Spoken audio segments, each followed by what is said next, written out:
Morning.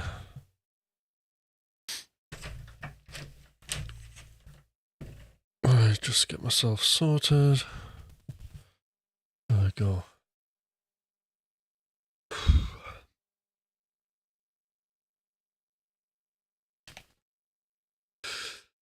Hello. How's everybody doing? Just get some lights on here.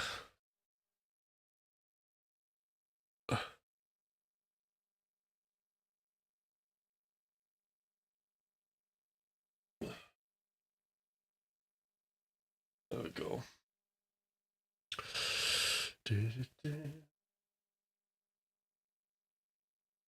Right, sorry to bother you. I want to promote your channel viewers.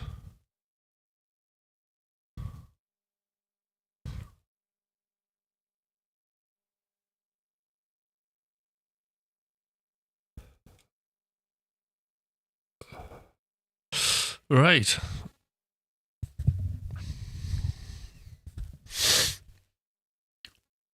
Who's here? Smart Alec, how you doing? Actually, his hair's not right in these headphones.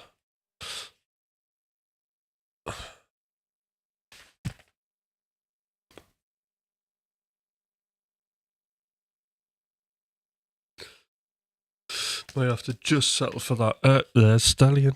Hi, Stallion.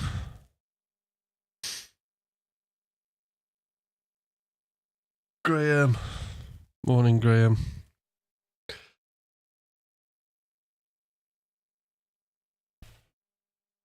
And Joseph. Hi, Joseph. How's it going? Good to see you on here. Oh, this is a great start. Brilliant. I'm liking that picture, Smart Alec, you've got there of a swirly type guitar. Very nice. All good. All right. Right, so we're just, we've been going template crazy for the last few weeks and splurging some ideas and things like that. So there's the idea we did last week. Might have a listen to that and see if we can do some stuff on it. Might do a splurge. I'm in the mood for that. Crack a guitar out, do some shredding, that sort of thing. Hi, Sean.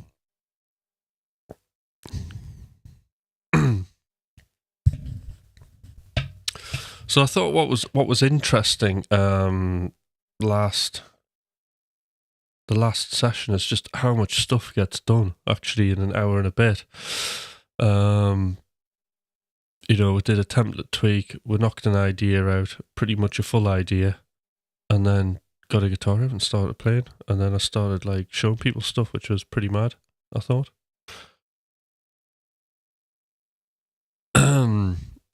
Talking about guitars, what's everybody working on their guitar playing? I want to know. I'm looking for ideas. I'm wondering what the next big thing for me is. Did you get the VCA compressor from... No, I do have like soft tube stuff, but the only thing I really use on soft tube is the... they've got a really good SH101 and a Juno 106. Now, both of them are absolutely crazy, like the real thing. So I've experienced the real unit in both of them.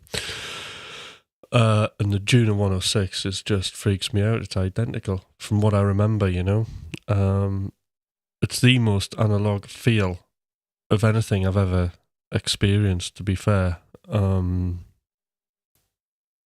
it's raw, it's brilliant. But not flowery enough to do modern synthwave for me. I mean, it's good for some stuff, but I can't use it as a go-to for everything because it just has to, like, the Tal stuff's brilliant. I would never say it sounds like identical to a Juno, but it's got the synthwave sound. All right, the DBX 160, very nice. Do they? All right, okay, I'll give it a shot. I haven't used a DBX 160 for a very long time. We're talking about software. Sounds like I'm kind of a hardware connoisseur there. I mean, at the end of the day, it's like I'm using SSL on all of my channels and stuff like that. And I have been an SSL desk before, But really, for the memory that I have, it's just a picture.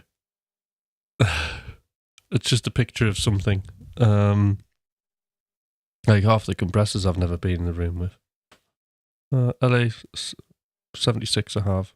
In fact, I used one when I went down to Sony to do a track with a singer called Siren a few years back. I had one there, and it was Sony Records, so they had that. What else did they have? And they had an LA2A as well.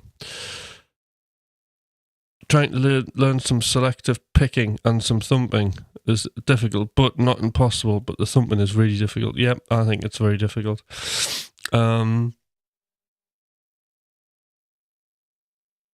It's not a particular genre of rock that has appealed to me just yet. Not enough for me to pile in the time. It's a very distinctive sound. I just don't know where I'd fit it in with my playing. Tosin makes it look he does, yeah.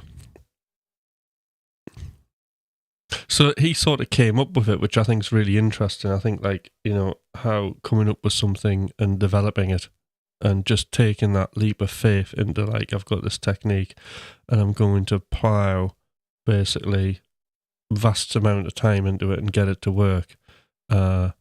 It's very brave, isn't it, when you think about it? That's the thing with these techniques, and I think sometimes we don't appreciate that. As people come up with these techniques, and they're not like overnight. It's like, I'm going to do this, and it's going to work, and I'm going to make it work. And again, have that. The way you're going to do that is like what I say in my coaching groups when we start coaching, because I've not been promoting my coaching enough. I've been getting told off yesterday.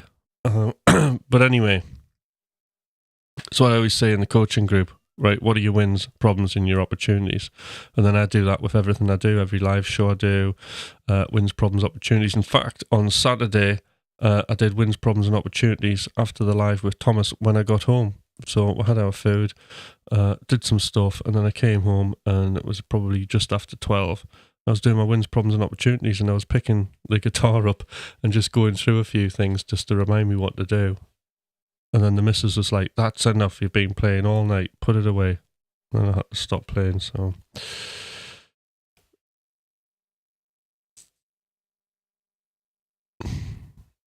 Yeah. No, I think it's a great thing to do, you know. And a great way, learning a technique is just like one of the best ways to like expand your playing, you know, because it's just about, like for me, it's just, you know, knowing your scales, having that pattern recognition, and then having the movability about the fretboard, isn't it? And doing that whichever way you feel fit. I mean, like for me now, it's like I use everything apart from sort of the thumping and stuff. But I mean, for me, economy picking's massive, alternate picking's massive, and hybrid picking. So I use all of those things, and sometimes tapping. But it's weird because actually with the hybrid picking, it kind of takes out all the things I would have tapped in the past. Hi Enzo, yes, I got your email, and I think I don't know. I might be able to schedule you in tonight or tomorrow if you want. But I can't remember your time zone. So it's 6:30 here now. What time is it where you are? How many hours ahead or behind are you?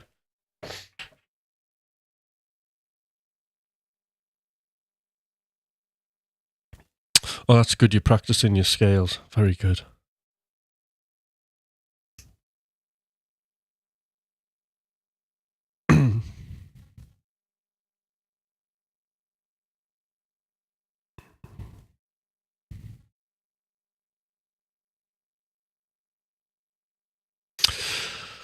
So, yeah, just having that mobility around the fretboards, like for me, it's super important, you know, and trying out different ways to just play scales. You know, since doing economy picking, I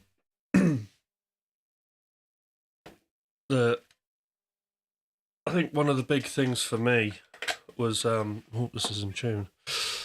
I'm not warmed up, guys, so I'll be prepared for a lot of mess here.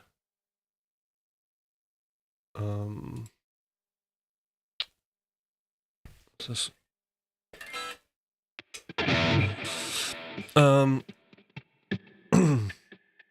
Where's the button? So one thing I highly recommend, and actually I see Al Joseph doing a lot of this,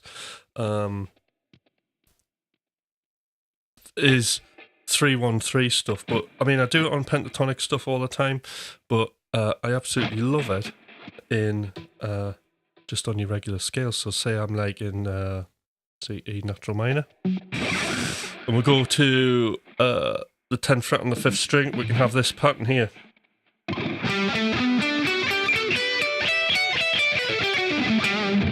So all I'm playing there is first finger. So we're doing 3-1-3, so it's 3 strings. 1. And you get like a crazy 13th arpeggio.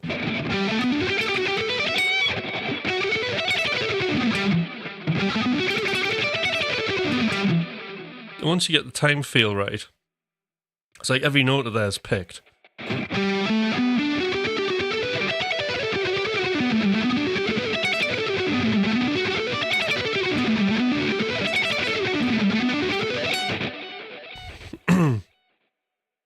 So you get this crazy sort of big arpeggio that gives you, I mean, that like position there, it's great. I love it because it gives me all of the notes and not the avoid note, which is great. I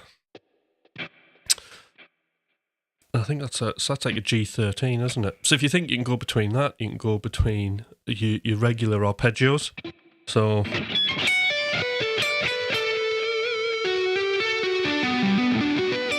using legato, so you can go between the 3-1-3 and that, and like do nice little phrases like that.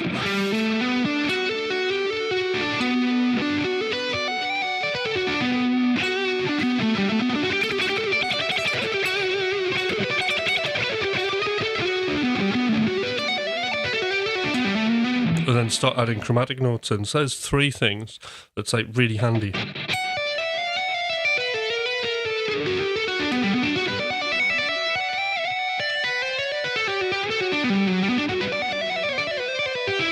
And then you start mixing it with other shapes, and it just gives you a totally different sound, rather than the regular blasting up and down scales. Can you slow it down for a second? I have a guitar. Okay.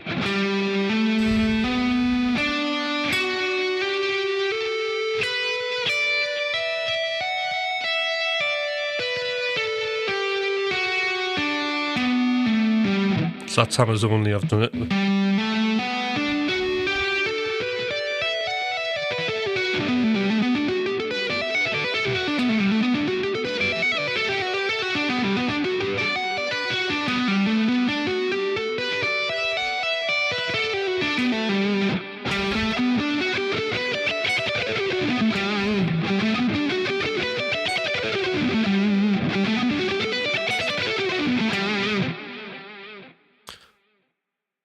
Yeah, that's right, Joseph. 3 notes.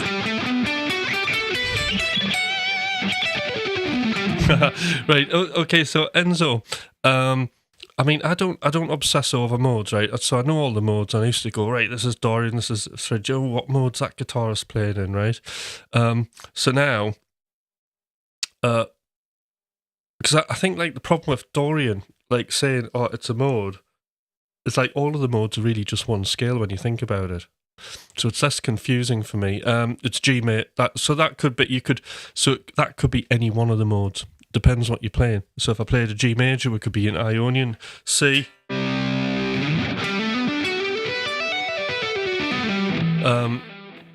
It could be Lydian. All right, but I don't really obsess over it.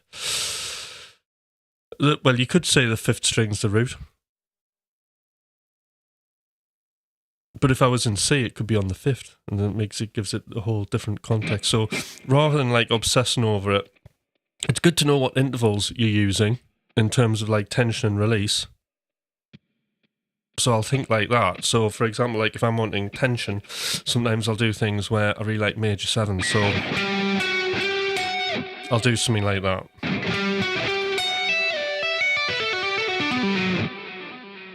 And then go into whatever.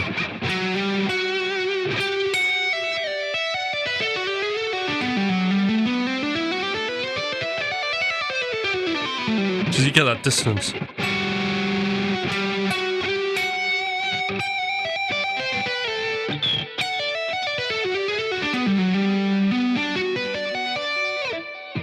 But these 3-1-3s are all up the fretboard. I mean, if you want it to be like, okay, the Lydian position, then it's here.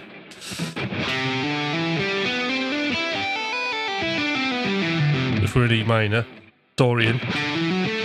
Sorry, not Dorian, mixed Lydian.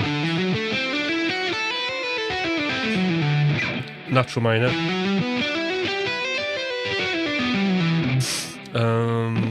Locrian. I like that one.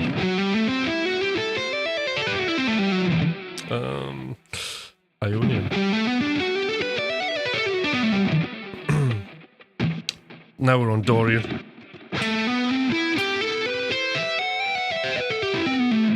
And then finally Locrian. Sorry, Phrygian. So you've got all those arpeggios there. Yeah. Well, it could only be so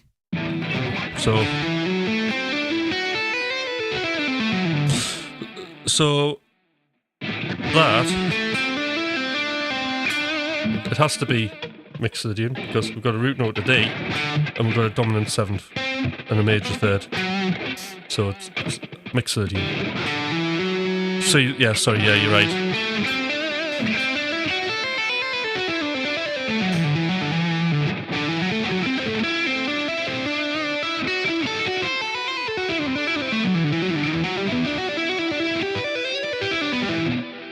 But it's quite nice. It's like another one of those shapes you can just fluidly play things.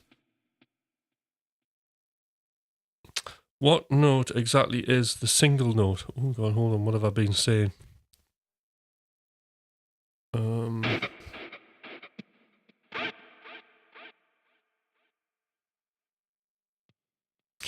So, what is the single note? All right, you'd have to just describe a little bit more for me there. All right, this way. I'll come this way. I'm not used to the new camera angle, you see.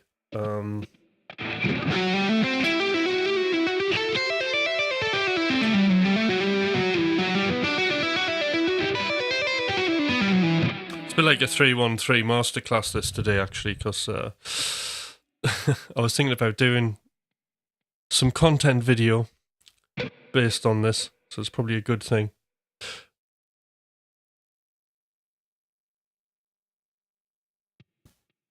No, I'm still not sure. So I'll just whiz through again. So we've got, yeah, all right, I see. Right, so you've got 3-1-3, 3. So we'll just do this one position, and then you can diatonically apply it to all positions, right? Diatonically meaning within the scale.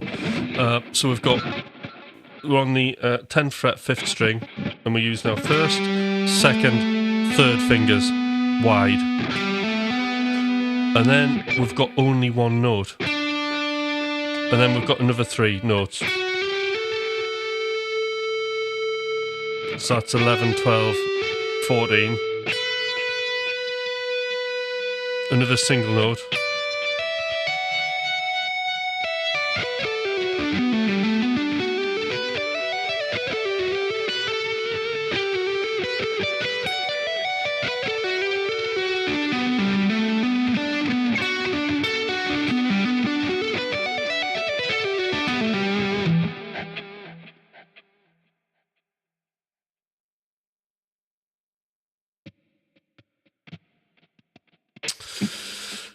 So there we go.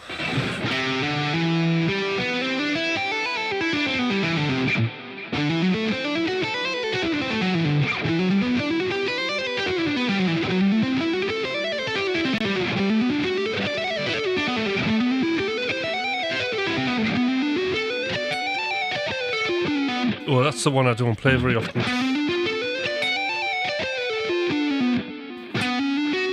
Oh, come on.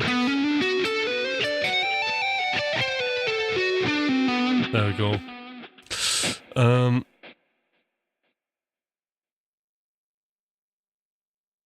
It doesn't matter, is the answer.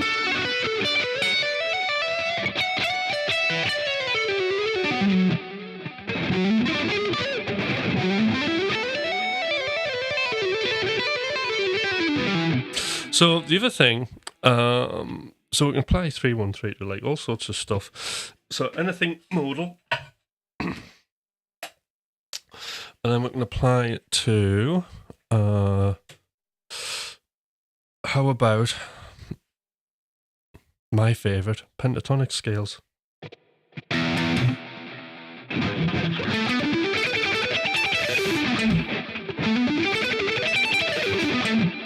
Great, isn't it?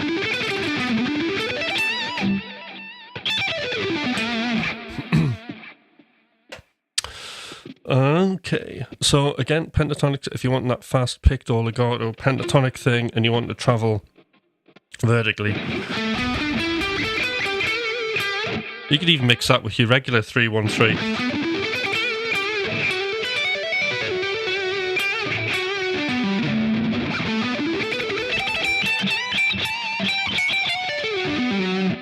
So, actually, I just need to work on my planting. So, one thing is, for my picking, I just noticed there's a bit of because I'm not warmed up. It's always good to just focus in on the planting, so that's the movement.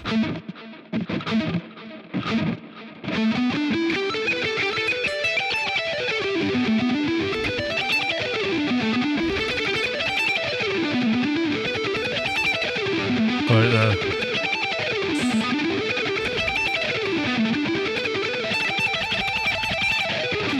So so that's all economy picking. I mean, I wouldn't like to. It's hard.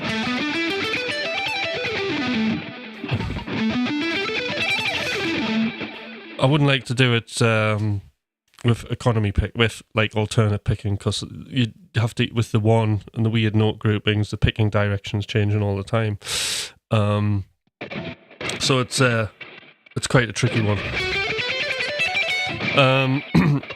So yes, so in other words, the picking for this, so this is like the first position and the second position of E minor pentatonic smashed together, right? Start on the 5th string, and we've got so we've got 1, 2, and then we're stretching all the way to 17 with the 4-finger, and then we've got 1. And then we've got another 1 on 12, 2nd, 16th, so we've got 1, 2 on 14, 4th on 16, and then we're going to use our 3rd finger. Good exercise that.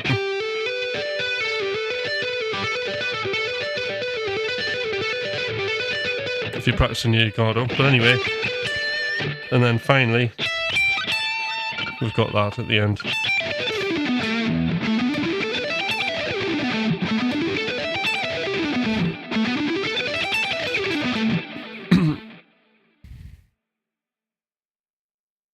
Yeah, so as long as you can see what I've got, that's good. I'll flick to because I need to get my foot switched. Right, there we go. So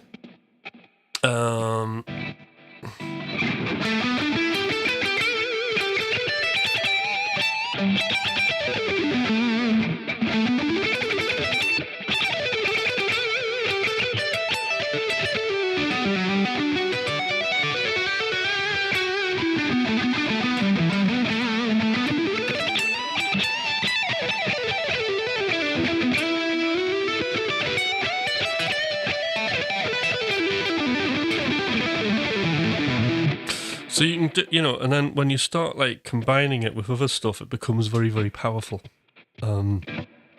Indeed, because what it allows you to do is it just gives you a different it gives you a different fingering perspective to make connections with other patterns. That's the thing.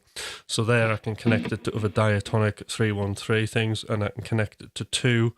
I mean, then I can connect it to 2 note per string pentatonic licks, as well as like more 3 note per string stuff. So if I kind of broke down what I was doing there, I was doing something like starting here. Then I ended up on that other position, doing that weird arpeggio 3-1-3 thing, and then there was the like hybrid thing. And I even got in little groups of 6s.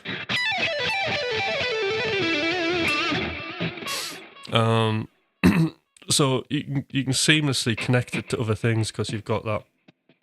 So the thing is, like, you know, like with 3-1-3 patterns, especially if you're just using a regular pentatonic scale, they're quite hard to improvise on.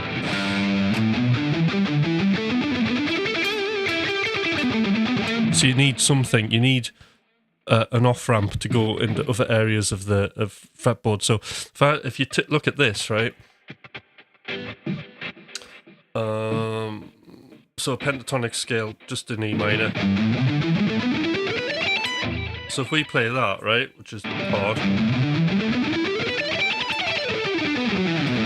Okay. It's hard just to go up and down. Yeah.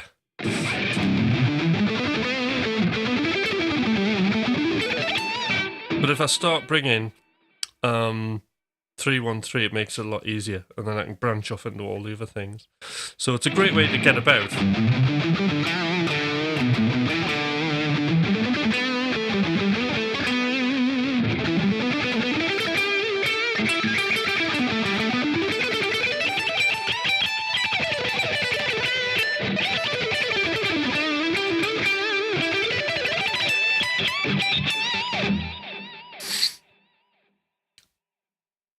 So yeah, and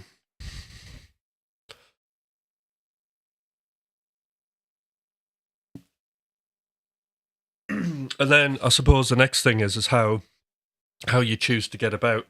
So if I'm picking like something like this, really, it's gonna be 3-1-3. Oops, pentatonic. I'm going to be doing the 3-1-3 thing without a doubt, and using economy picking.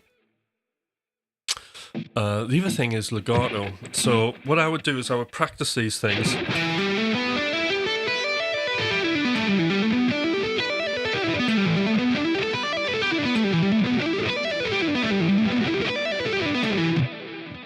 So if I'm on electric guitar and I'm doing the legato thing, I'll pick very lightly up.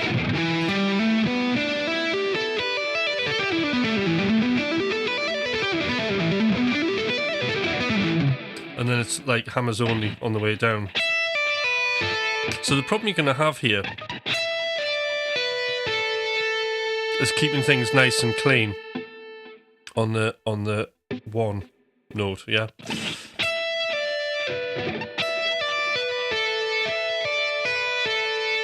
And the way I do this, right, is it's actually because what will happen is this. You'll get that slightly. And that's just to do with the synchronicity between your fingers, all right? And the way I think about it is the note I'm not playing. So this sounds weird. It's about, because what you want is you just want to be playing only one note at one time. So I think of it like this. Off.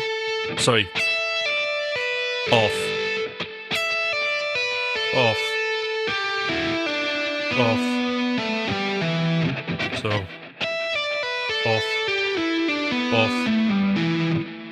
So I was practicing it, and you know, and it's like one of those things. It's a bit like you're constantly practicing and reminding yourself of like certain things on guitar. I'm always focusing in on making those, you know, concentrating on my legato, so it's only playing one note at a time. And if I don't focus on that, sometimes it slips back.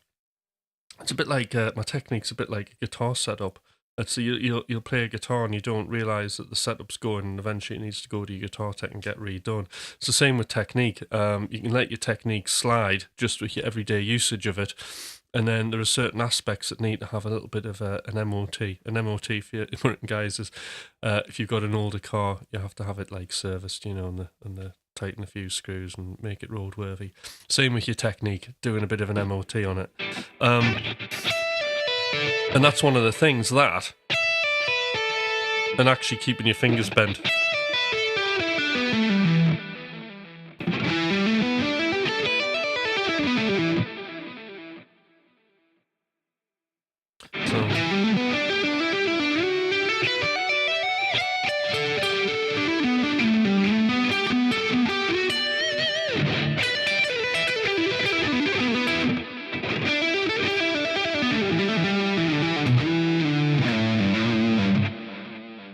Very similar to the approach to Steve Vai technique, right? Okay, is it? There we go.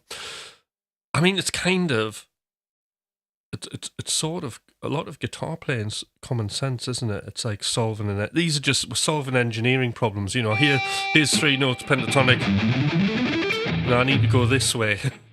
Okay, how do I do it? Well, I'm gonna have to do that. So that's the thing, And again, this is what I'm saying about music production and absolutely everything. I've just been doing a video, actually, an opening video for the channel, and I do talk about doing, very briefly, content that's no nonsense and why. And that's a why I would do something. The why would I do 313? To open up more creative improvisational possibilities, and also to be able to have more directions on the fretboard that I can move into, and more ways of making connections to other things. And that's what it's about, isn't it? It's about making connections to other aspects of our playing. And that's one of the things I really love, is like when I find a little connection between a couple of things, and then it basically makes a concept.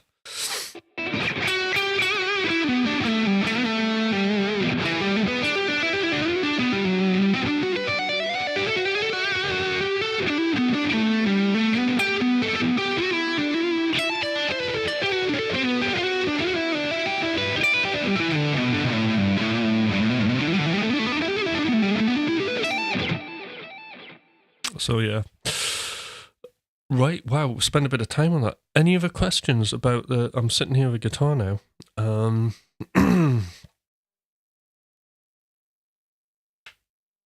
Oh, that was the other thing. Was anybody on the live on Saturday? Because there was, I can't remember who it was, but somebody were talking about what are you practicing? And somebody mentioned, what was it? Picking. Directional picking. And I was intrigued. I went, how come I don't know what directional picking is? And I thought it was the gypsy jazz thing where you alternately pick. That's how the guy was describing it. And I thought it was the gypsy jazz thing where you just like if you're playing 3 notes per string, that would require you to do different angles. That actually you just keep the pick at one angle and you just smash through the strings. So effectively, you're actually picking when you cross a note, when you cross a string, you bump it into that string, but it's muted before you get to the upstroke. But it wasn't that. Directional picking is when it's the Frank Gambari thing. It's economy picking, but what you have to do is to keep the same direction going. Is you have to have an even number of notes to turn round, which isn't, like, for me. It's not a great scenario to be in.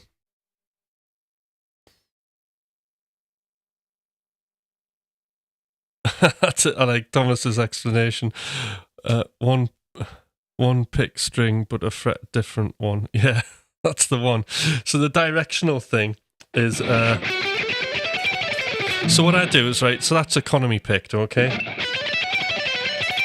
Not there. The first bit is.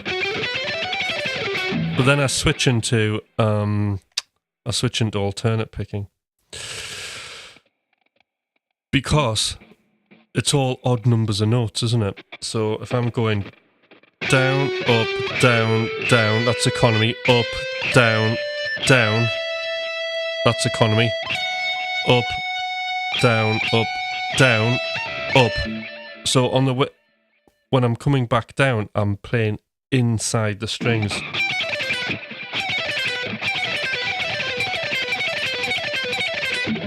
And unfortunately, this is like a motion, a picking motion that guitarists hate. I hated it for years. But then I became to love it. I did the Troy Grady stuff. And you can see the angles there.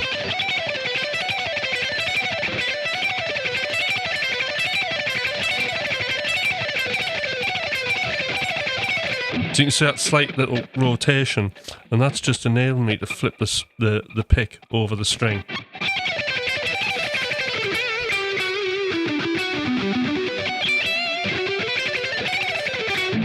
And then you get that, you know, it's just brilliant, isn't it? Economy picking.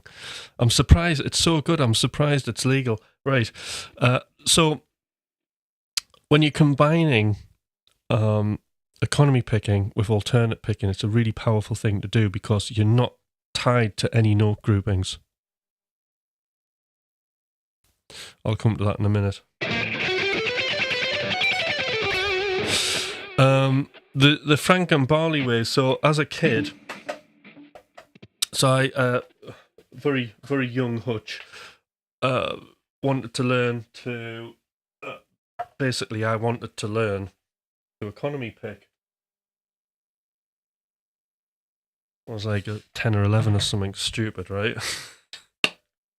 And I remember the Frank and Barley video, you know, the one where he's got the yellow guitar and the leather pants on.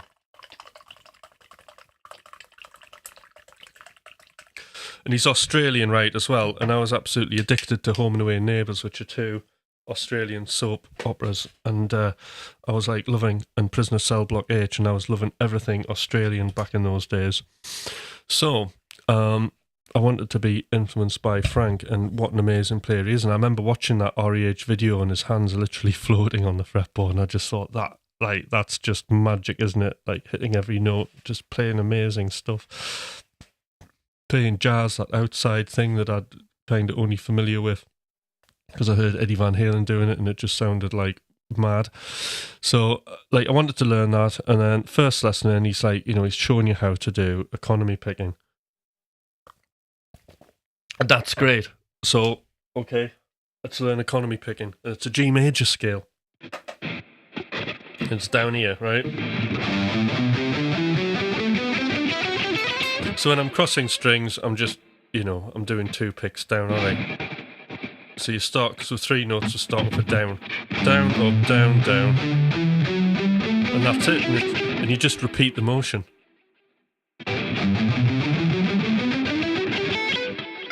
But the thing is, right, you have to turn the thing round, all right?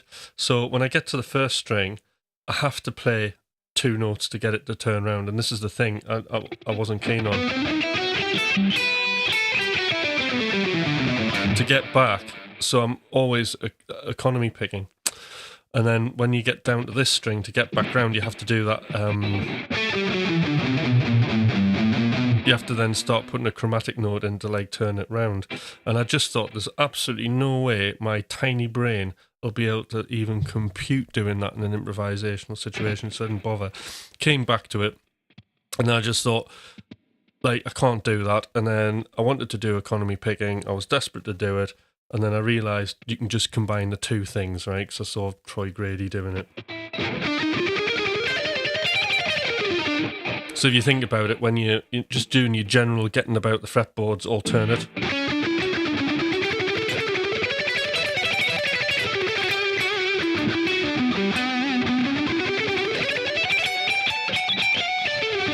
so like things where I'm doing a big run, it's like descending stuff's notoriously hard, isn't it?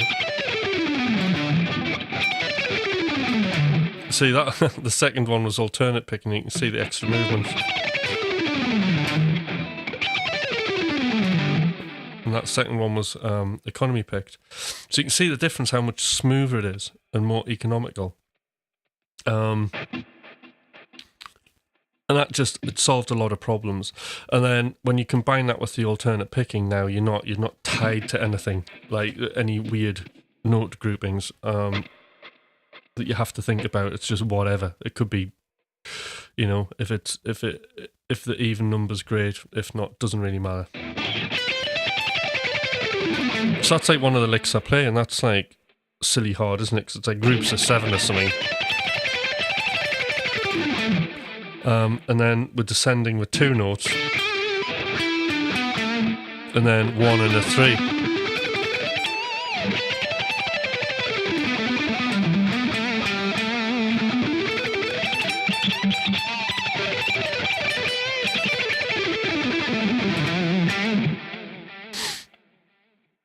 Brett Carstead, yeah, I mean, I've been listening to a little bit of his stuff. I've got his hybrid picking book on the way. I think I get it. It's coming tomorrow.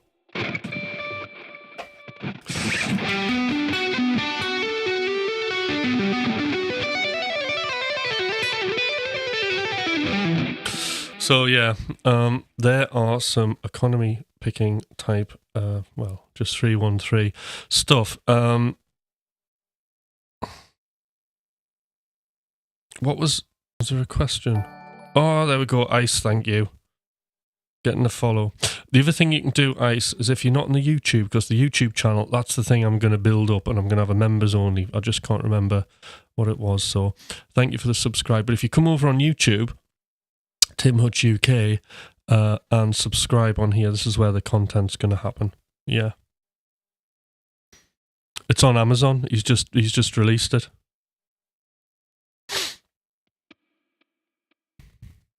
Oh, what's the benefits to staying inside the strings? There's no benefit, apart from guitarists absolutely hate it and they'll avoid it. But if you learn to do both options and be able to be confident in playing outside and inside, it means there are less barriers. Okay, so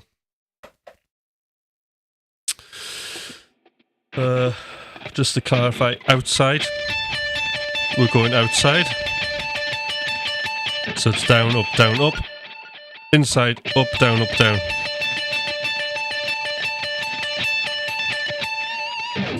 So we need to be able to do really both those motions.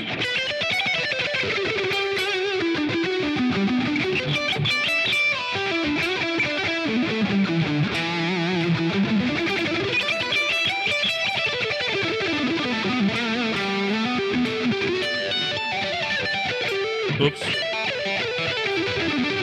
So yeah, we need both really to be fluent.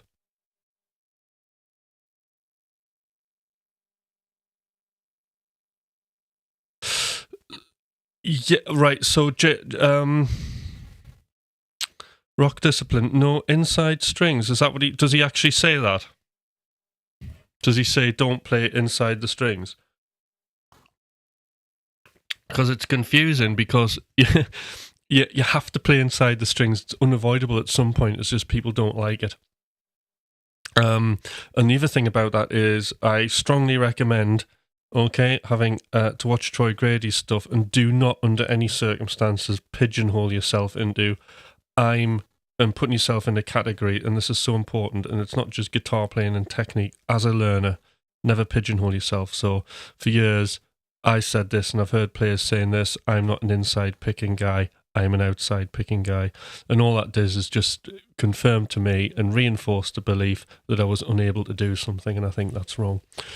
So don't do it. Anything is possible.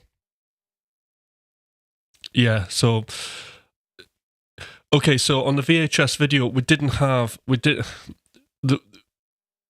a reliable way to slow a video down. To actually see what was going on.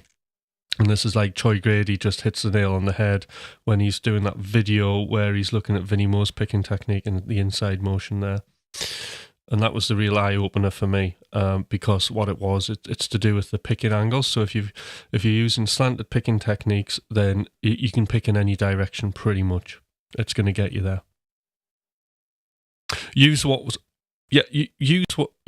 works. But what I'd say is when you work, use what works at the time, but you've got to think about how you're going to expand your playing. Okay, so you don't want to like necessarily like just learn a technique that then pigeonholes you into one place that disqualifies you from doing other things because you're like, well, I do this and this works and I don't do that. We don't want to do that. Not in the modern guitar world. See, I when I came back into shredding, when Thomas dragged me kicking and screaming into it, and then I was like, actually, this is really good, thanks. I'm off again. I realised actually that just being an alternative picking guy wasn't really enough, that I would have to double down on all techniques to actually get to where I was wanting to go. So I had to mentally get over. You see, what I'm talking about is something that I've been through myself. Okay, and if I was like, well, I'm an alternate guy, I'm not doing the economy picking, I would have disqualified myself from like 313 stuff, which would have been a crying shame, wouldn't it, considering the benefits that I get out of it and overuse ridiculously.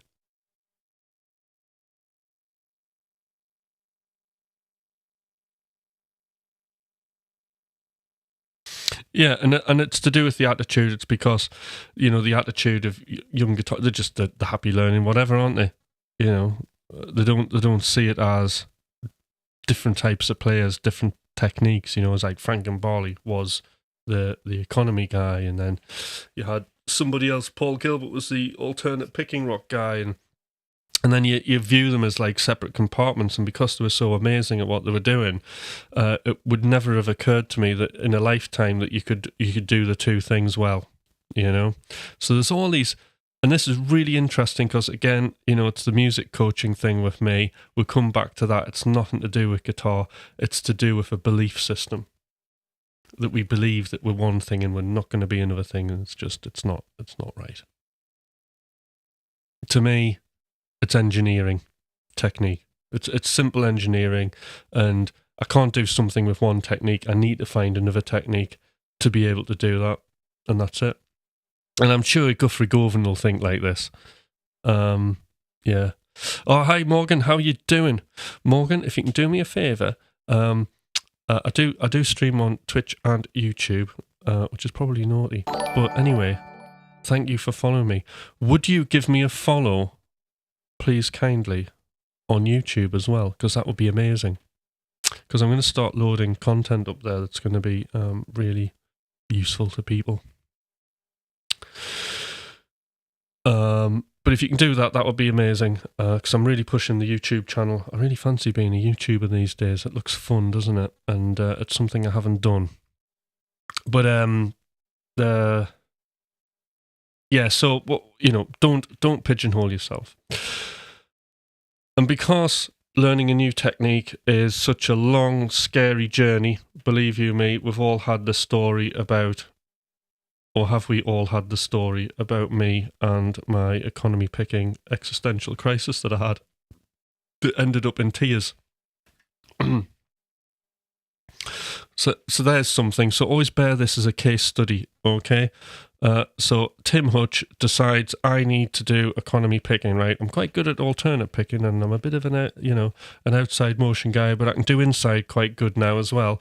But I need something more. I need to do economy picking, because then I'm going to be able to play all the weird odd note combinations, and that's going to get me to where I want to go with my picking, right? Off I go, right? And then I start thinking, well, it's got, at the end of the day, it can't be that hard, because all I'm doing is removing one picking stroke to make it more economical, aren't I? So it makes sense. I'll have this licked in no time at all. And then I think in the first sort of 2 weeks to a month, I completely trashed my alternate picking. So I ended up absolutely shit at economy picking and then destroying my alternate picking. Now, you would have thought at that point, right, if it was an older Tim, I would have gone, right, I am pigeonholing. It's okay. Just go back to alternate picking, because I'm obviously not an economy picking guy. All right, person. All right, and then give up. But I didn't. I decided, right, okay, learning is difficult. I'm finding it hard. I'm finding it hard for a reason, because my brain and my body are trying to cope with this. Learning is meant to feel uncomfortable, isn't it? That's the whole thing. So the breakthrough's there, and I did. And it was like I was in emergency measures. And it was like literally every time I touched a guitar, wins, problems, opportunities. Wins, what went well? Right, well, I did this. I turned up. Sometimes it was so bad, I was like, well, I just turned up for my practice session and did something, you know? Problems, plenty of problems, options, lots of solutions. Get excited. You can't wait to go back in. And then it was a series of turning up to doing the lives with Thomas. And basically that was like just jumping off a cliff, trying to use... because then what you want to do is you're learning this stuff. So if we think of the learning process like this, right, this also helps. We have, what is it? So we have so we have the 4 C's, okay, which is commitment. So let's have a look. Hi, Paul Levi's. So this is really important. So the learning process would be this, is firstly, Hutch, I'm using me as a kid example, makes a commitment. I am going to learn economy picking. I have to learn it because that's the way I'm going to move forward, and it's going to give me the foundations to do wonderful, unimaginable things that I can't comprehend now, but in the future, right? Okay, which is why you want to do something like this. So I've made the commitment. I am going to do it. After commitment is courage, right? Courage is the battle. Courage is the fight. Learning is difficult. When we're straining away, trying to do it, trying to, work this thing out, it feels difficult. And if it feels difficult for too long, that's when people kind of give up. They think, I'm not going to do it. I can't do it, right? Okay, I'll not do it. But you've got to push on courage, because after courage, okay, we get new capabilities. And when we have new capabilities and we think, well, I can see it's coming together, this is good, we get confidence. Okay? And when we've got confidence, it feels great, and we're elated and we're excited. And then what do we do? Once you're aware of this cycle, we get all excited for the next challenge, and we do another challenge, and we go back to making a commitment. We have courage, we take on the fight and the battle, we make the commitment, we take on the courage, and then we get new skills, new capabilities, confidence, and it goes round and round and round like that. But in our brains, what's actually happening is when we're learning something, because what we want is all this information. When I'm learning to do economy picking, what I know I'm trying to do is I'm trying to put it into the old prehistoric Serengeti plane spear throwing prehistoric man brain. Okay, I want it to be unconscious. I want my technique to be unconscious. I don't want to be conscious of it. And when we're learning something, it's all prefrontal cortex, and therefore we're conscious of the motion. So there's like, to me, when you're improvising and you're conscious of it, there's a lot of self-one there. So I know you may have heard me talk about self-one and self-two, but self-one's telling us what to do. Okay? If something's telling you in your head what to do, and I'm not saying we're schizophrenic or anything like this, it's just a thing, right? If self-one's directing us and we're listening to direction, we're not listening to the music, and this is the problem. So if we're listening to that, and then that's where we kind of make mistakes. So you can really, once you understand that awareness between the conscious and the unconscious. So what I'm doing is I'm trying to move conscious plane into the unconscious part of the brain. It's a really interesting subject area. Again, the YouTube cliche, nobody's talking about this, right? The only reason I know it is because I've been trained as a coach, right? This is one of the first things you went through, and it's one of the first things when I was getting coached that I was taught or coached through was how to focus. I mean, my brain could, we've got screens everywhere, mobile phones, like our brains can't, it's impossible to sit in a room just listen to one song these days, isn't it? So we need to be able to focus. We need to be able to, have that razor sharp ninja-like focus, and it's something that has to be practiced, because we're far too scatterbrain. So it's all prefrontal cortex, and we're wanting it to be in the older brain. So when we look at grand chess players, when they're put under an MRI scan, believe it or not, you would imagine, being chess players, that actually there would be a lot of analytical thinking in prefrontal cortex. And apparently it's not. It's a lot of the older brain. And it's the older brain that we're using. There's all this mechanical stuff that we're learning, all of this knowledge, it's becoming second nature.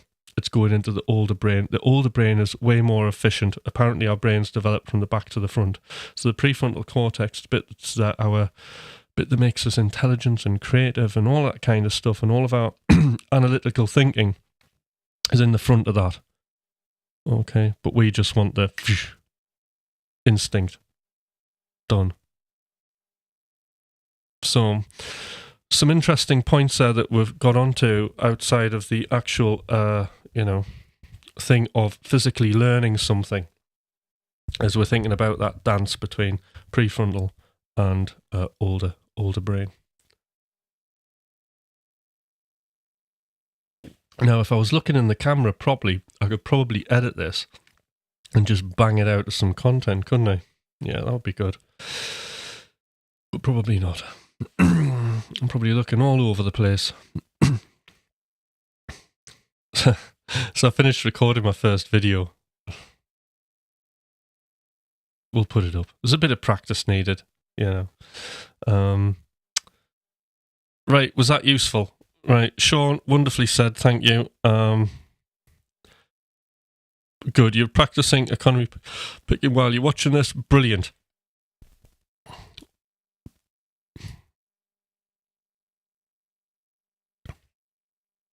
But where do we start with economy picking? This is the thing. Where do we start?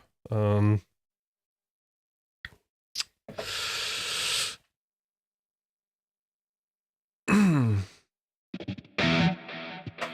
go through it methodically with a blue plectrum.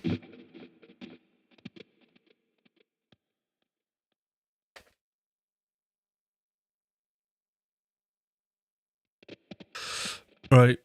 Poor Paul is too sad for goals this morning. Oh, we can always do goals. We've just got to break them down. They've just got to be small.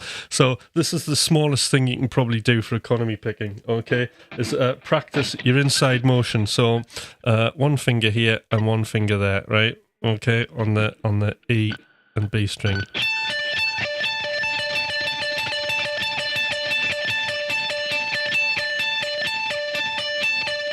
And we're just practicing that inside motion. And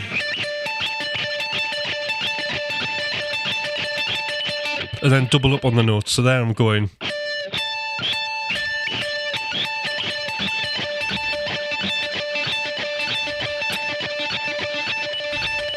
And that's how you kind of get the motion going. When you're doing your economy picking, you've got to learn to relax. This is the thing. So you will find, because you're trying to control, because you're controlling gravity and you're controlling tension and release in your body.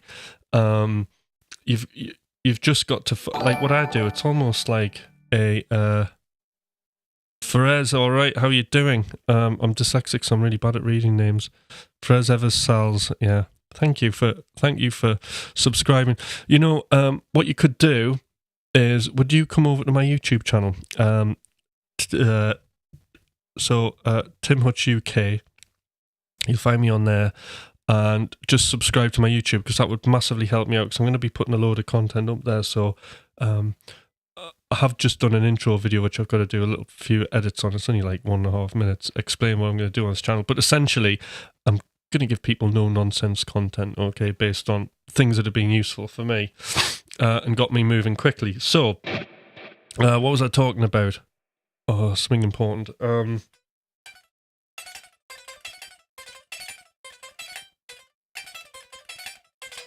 So then you could do something like that. Okay, so here, I'm going down, up, down, down. And we're just moving in groups of 4. So down, up, down, down, up, down, down, up, up, down, down. Sorry, up, down.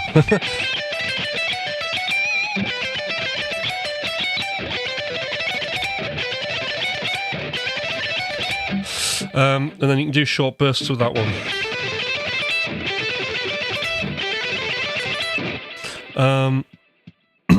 So you'll feel, that's what I was talking about. So you'll feel tension built. Like I get if I'm not careful, like tension building up in here. And it just means you got to relax. So in a game of music, that became my Bible when I was learning to economy pick. And honestly, I mention it like all the time to people, and I hope everybody gets the book and reads it. It's on Audible, so you can just put it on the car and just listen to it. And what I do is I just focus in on where the tension is, and it's almost like a body scan meditation, so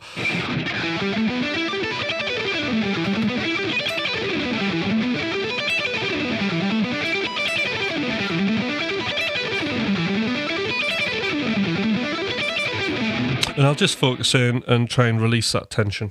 That's all it is.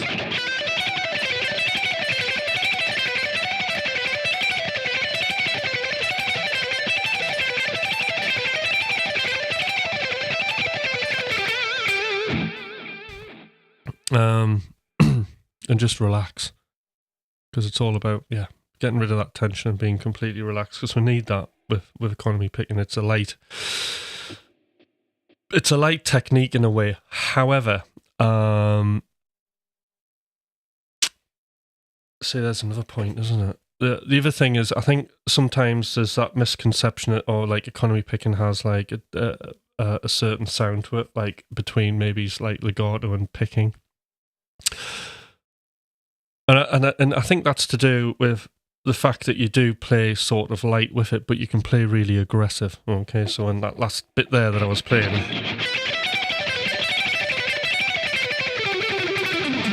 so I'm playing, I can play quite hard.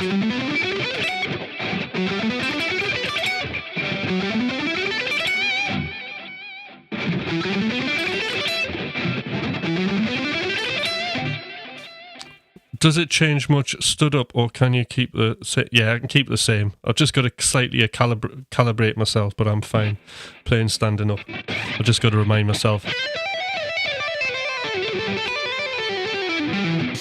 In fact, I love playing standing up. So we have, to get the aggression, we have what we call string displacement. So, in other words, it's sort of partnered with pick planting. So pick planting, we're reducing the motion.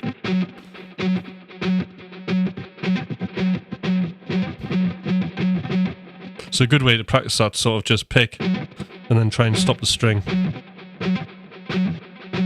So in other words, it's a rest stroke. We're preparing the pick.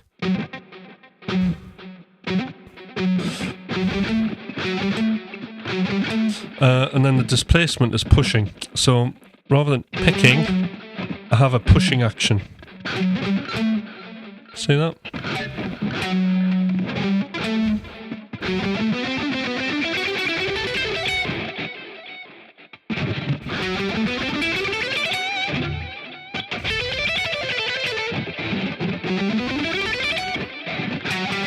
Now I'm picking quite light there, but you can hear, like if I just...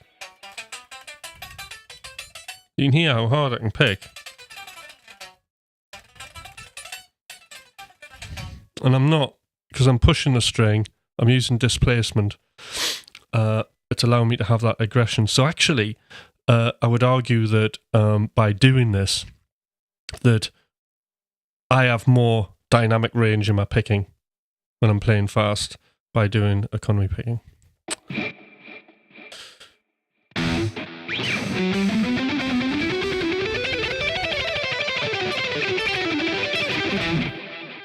See, like something like that's just wonderful to be able to do that. It's a mixture of economy, alternate picking. See, that's all descending stuff, so the nightmare of any more groups of sixes running into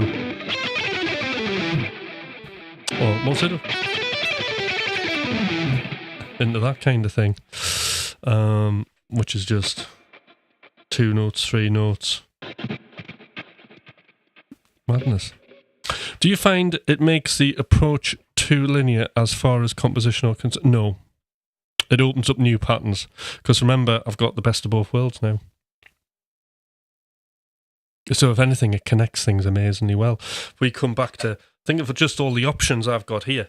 I've got 3-1-3. I've got 3-1-3. I've got the regular arpeggio. So I've got a major 7. I've got a major 9.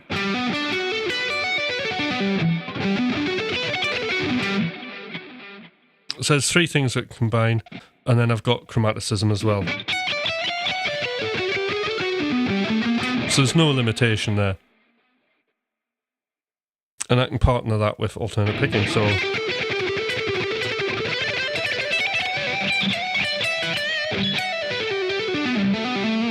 So you can just kind of make stuff up, can't you?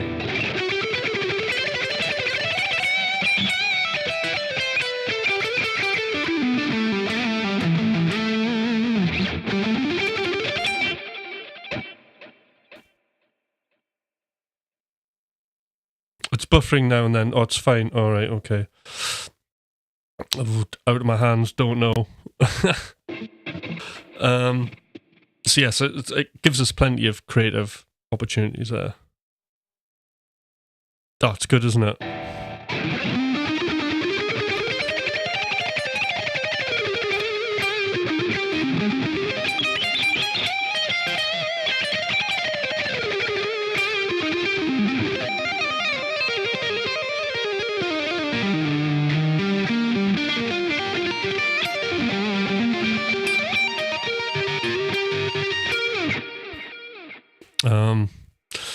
Yeah, I mean, this guitar's my go-to now. It's like, I use it for everything. Sloppy, well, for the sloppy thing, I was talking about this actually with Thomas on the live. We covered a lot. It's been very much a guitar playing thing.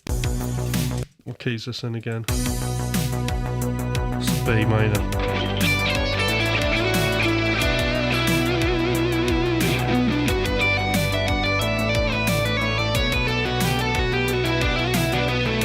So, I really like just playing in slow motion. So let's do a bit of that. Practicing improvisation in slow motion.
So, doing stuff with chromatic notes slow's good, because you really got to focus on the groove. Right, here we go.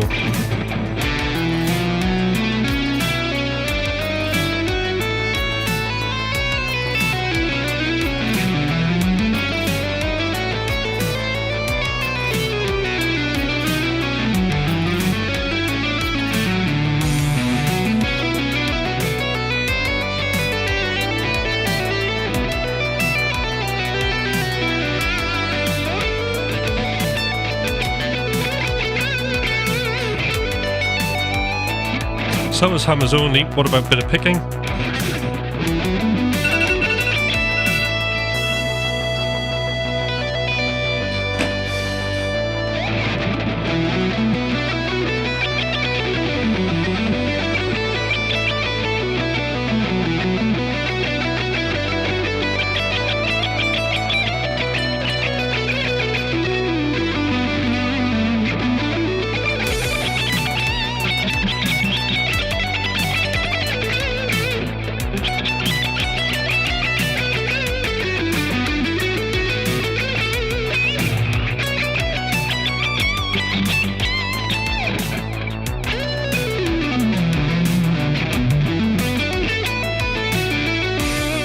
then you can occasionally try out up to speed.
I'm keeping my fingers a bit far from each other while playing. Well, that's okay. You need to open your hand a bit more. Yeah. So I like to keep an open hand.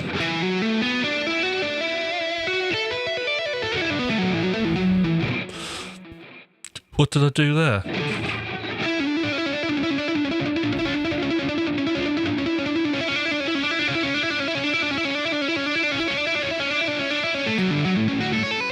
So, actually, it's an interesting thing I got. I got this off Tom Quayle, actually. So, sounds like a gnome, doesn't it, off one of his videos.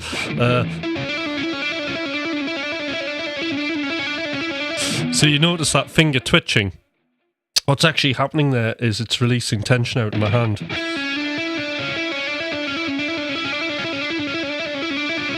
If you keep your finger down, you can feel your hand tense up straight away.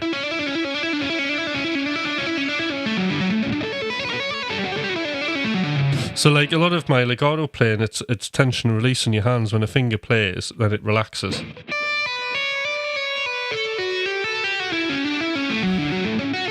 And because I've worked on not having a lazy first finger, it's releasing tension out of the hand all the time.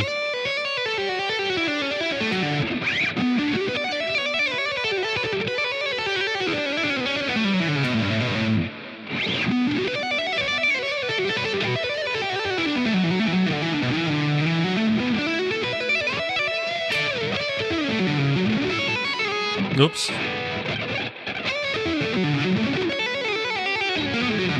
Yeah. Right. There we go. Have a bit of my coffee, and then I'm gonna head off. Right. So Enzo, I'll send you an email. We'll try and oh god, right. What was the? I'll have to go back. What did we say the time difference was?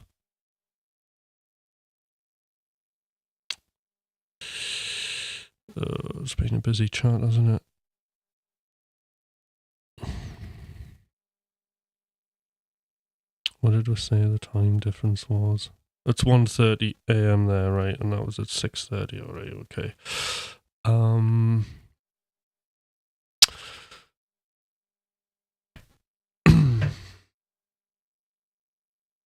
3 a.m. there, yeah.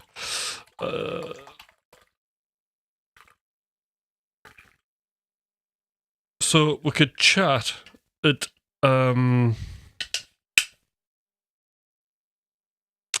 got 9:30 tomorrow evening free for a chat.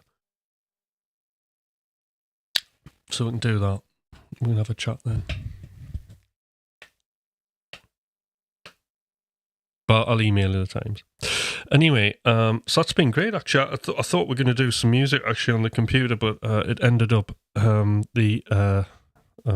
guitar playing, which is important, isn't it? So I hope that's helped all of our guitar playing community out there. Sounds like I'm talking to a massive audience here, but, it could be one day.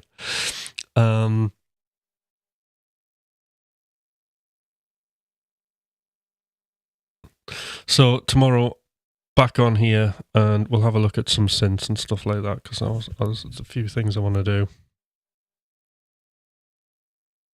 All right, okay.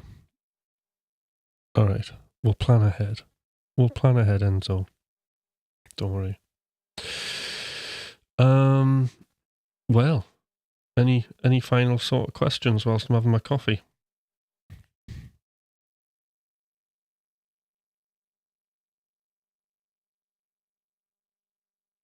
Well, that's the whole thing, right? You see, again, intro video I've been doing. We all get sad. Life throws funny things at us, right? It's unpredictable life, isn't it, in a lot of ways? And we should, and this is the thing that that I'm a real advocate for. Okay, I don't know if any of you know, but I work as a therapeutic musician for the hospital. It's a job I've done for a while, and I get to play all day long, and I work with people. Severe autism, severe learning difficulties, mental health, addictions. Okay, so I do all of that, and I've done it for years, And at the end of the day, I'm an advocate of life can throw funny things at us. Terrible things can happen to us. Okay, but within reason, it shouldn't stop us being who we are and being creative. There's always a way that we can be creative. I mean, the world at the moment is it sounds quite unstable on the news, and I have to regularly have media blackouts simply because it drains your creativity. And, I can't change what's going on there. But what I can do is I can be the best possible version of myself and, put good vibes out to you guys by doing music, by showing you stuff, by inspiring you to be creative, by inspiring me to be creative. And that way, we can keep going with our dreams. We don't want these things to stop. If it makes us feel good, it's exactly what we should be doing. I've seen music do amazing things, like transformative things to people, okay? And it's, you get yourself a guitar and it's free of charge, isn't it? You can sing, you can do all of these wonderful things. And it's not a drug. It's not like a chemical that we're putting into our body that's killing us over time. This is just natural self-expression through music, using music as a metaphor, okay, to communicate our innermost, deeper emotional feelings. And we can do this through an instrument, and other people can hear it, and they hear something beautiful. And sometimes we can be quite disturbed or sad and all these kind of things, yet we can give out positive vibes even in that state. And I think that is amazingly, well, it's beyond words, isn't it, how powerful music is when you put it like that. See, I get all emotional about it. I wouldn't cope without music because it's there. We can just, it's got me through some horrendous times in my life. Just being able to pick a guitar up and play some blues and do some stuff like that, and being able to have a peer group around you, community, the social aspect. It helps our well-being in so many different ways. It's better than yelling. You can randomly yell, and it can be musical as well.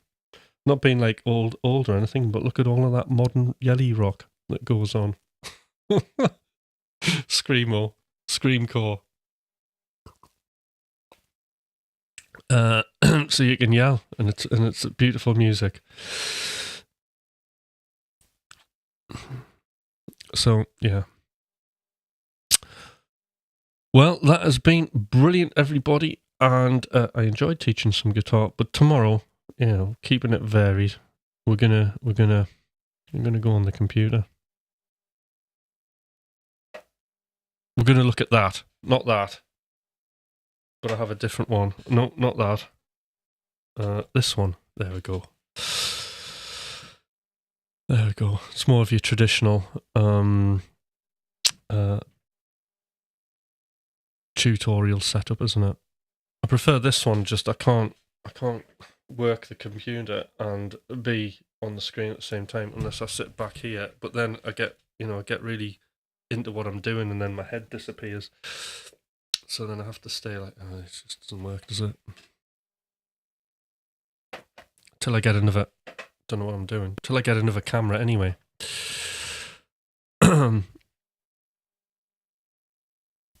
All right, everybody, so that's me done for today. I need to get in the shower and get ready and get on with my day. It's been great. See you tomorrow morning.